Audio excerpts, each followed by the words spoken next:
Mga manugbaligya naman sa isda nagalaom sang mas dako nga kita sa buong Kwaresma. Pagtakop sang closed fishing season sa Visayan Sea, dako ang epekto sa supply kag presyo sang isda suno sa BFAR 6. Ini ang gitutukan ni Ashley Liza. Sa pag-umpisa sa Kwaresma, nag-umpisa naman sa pagpuasa ang pila ka mga tumuluo, likaw anay sa pagkaon sang karne.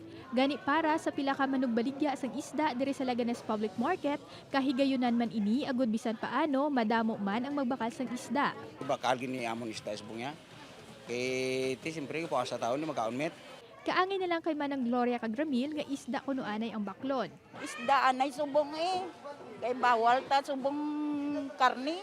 Luwas na po sa subong kuan kinahanglan mag bulos-bulos ka aton nga menu. Suno sa mga manugbaligya, may pila ka sahi sang isda nga nagnubo ang presyo bangod sa pagdamo sang supply.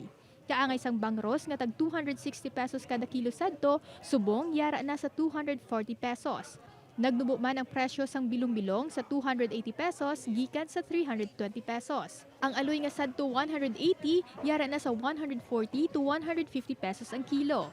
Sunod sa BFAR Region 6, dako nga epekto ang paglift sang closed fishing season sa Visayan Sea sa paghuwa sang mga isda nga sardinas, mackerel kag herring sa presyo sang isda sa merkado. Tungod kay ini major commodities kag ang bilin niya hindi tama kamahal.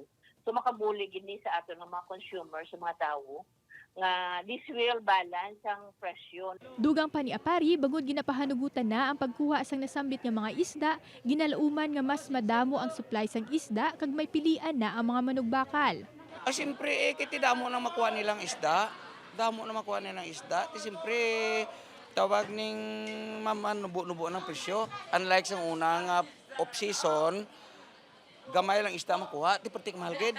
Nagumpisa ang closed fishing season sa Visayan Sea sang Nobyembre 15 kag nagtakop sang Pebrero 15. Sa monitoring sang BFAR, wala sang may nadakpan nga naglapas sa pagsulundan.